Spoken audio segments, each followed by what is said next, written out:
Europe 1, William Galibert.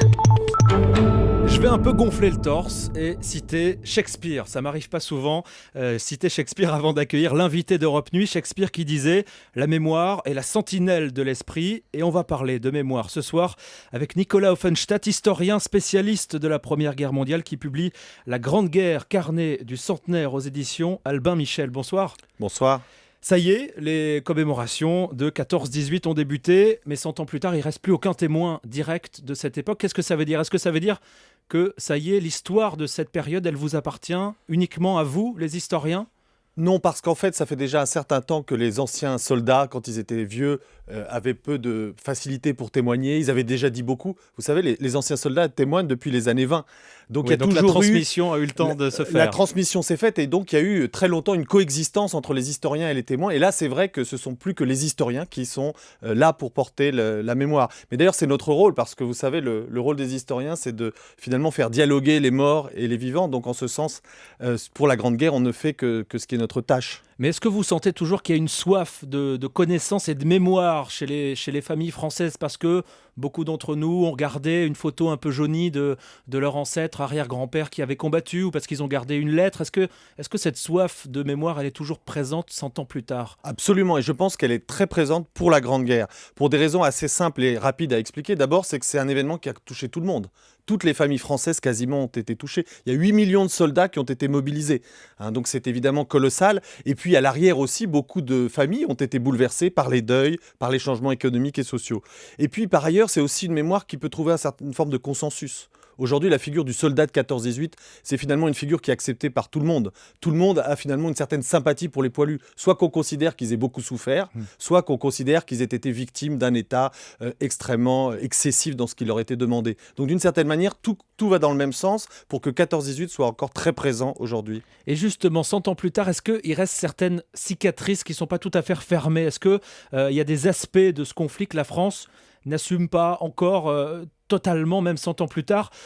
Hier, François Hollande a parlé des fusillés, mais je pense aussi à la question des soldats coloniaux. Oui, vous avez tout à fait raison. Et je trouve qu'il a été extrêmement timide, François Hollande, sur les coloniaux, puisqu'il a simplement parlé de leur engagement pour la France. Or, c'est évidemment moins simple. Et ils étaient nombreux, les soldats coloniaux, à venir aider les troupes françaises. Ils étaient très nombreux. Ils étaient plus de 400 000 qui sont venus se battre en métropole, sans compter tous ceux qui ont servi aussi, tous les coloniaux qui ont servi comme main-d'œuvre. C'est-à-dire qu'on a utilisé aussi des ouvriers chinois, on a fait venir des gens qui servaient à l'arrière, dans la logistique, et qui remplaçaient les hommes. Donc c'est des centaines de milliers d'hommes des colonies qui sont venus en métropole. Et je trouve que le président a été un peu timide parce qu'il n'a rappelé que leur engagement. Or, il faut rappeler qu'il y avait aussi une violence dans la domination coloniale de l'époque, et qu'il y a eu des révoltes de coloniaux qui ne voulaient pas partir, et qu'on a aussi pris de force. Et je pense qu'une mémoire équilibrée de la colonie en 14-18, c'est évidemment de rappeler les engagements, mais aussi les violences. On a commencé à l'aborder, ce discours de François Hollande. Hier, lui, il a dit il faut qu'aucun Français impliqué dans la guerre 14-18 ne soit oublié des commémorations, mais il faut que personne ne soit oublié, si je vous comprends bien. Est-ce qu'on peut espérer que sur ces 4 ans de commémoration à venir,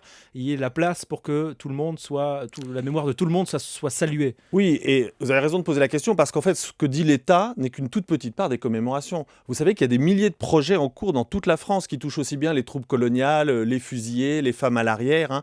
Il y a des centaines de spectacles qui sont prévus, de livres. Donc je crois que la commémoration, et c'est là où elle va être très variée, on va pouvoir n'oublier personne en quelque sorte. Oui, c'est qu'on part pour 4 ans et que ça doit laisser la place à tout le monde. Vous savez, il y a partout des commémorations qui vont se faire. Il y en a en Polynésie, il y en a évidemment dans les régions du front, mais il y en a aussi à l'arrière. Donc je pense que les Français vont être aussi ceux qui vont faire monter des sujets et qui vont sans doute rendre effectif ce que vous disiez, à savoir que les différents aspects de la guerre vont être valorisés. Mais pas forcément par l'État lui-même d'ailleurs. Pour revenir une seconde sur le discours du président hier, vous l'avez trouvé comment ? C'était un discours un peu politique qu'il a cherché beaucoup à rattacher à l'actualité, au présent. Est-ce que tout ça n'était pas un peu artificiel ? Est-ce qu'on ne sortait pas un peu du sujet de la Première Guerre ? Si, il y a deux choses qui étaient un peu gênantes par rapport au lancement du centenaire. La première, c'est d'ailleurs qu'il a fusionné les deux guerres déjà.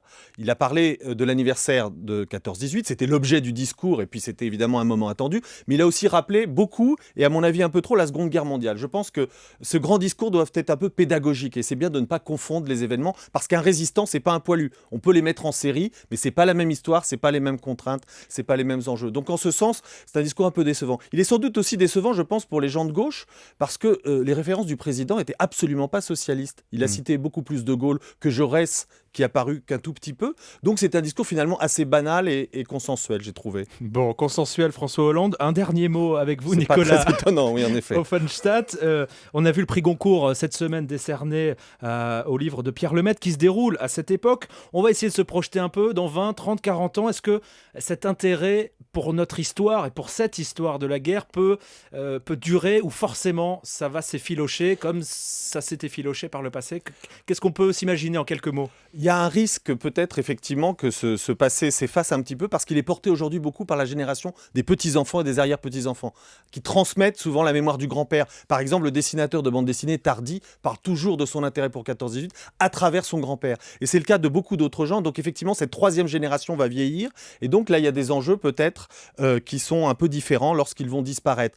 Ceci dit, on a un avantage peut-être sur 14-18 par rapport à d'autres périodes, c'est qu'il y a énormément de témoignages très émouvants. Les lettres de soldats, souvent, quand vous lisez à des jeunes élèves ou même à des étudiants des lettres de soldats, ils sont souvent assez émus étant donné les conditions de cette guerre. Et ça peut aussi passer par ça. On se souvient des paroles de Poilu il y a quelques années. Un énorme qui succès. avait été un énorme succès. Et cette mémoire de la Première Guerre mondiale, elle est plus que jamais vivante dans votre livre. On a d'ailleurs dans le livre consacré un chapitre à la mémoire parce que c'est un des grands enjeux de cette guerre. Nicolas Offenstadt, que vous avez coécrit avec André Loez, La Grande Guerre, carnet du centenaire, c'est aux éditions Albin Michel. Et on vous retrouvera dimanche soir, toujours sur cette antenne. Ça sera dans l'émission de Patrick Roger de 18h30 à 20h. Merci d'être venu nous voir ce soir. Bonsoir.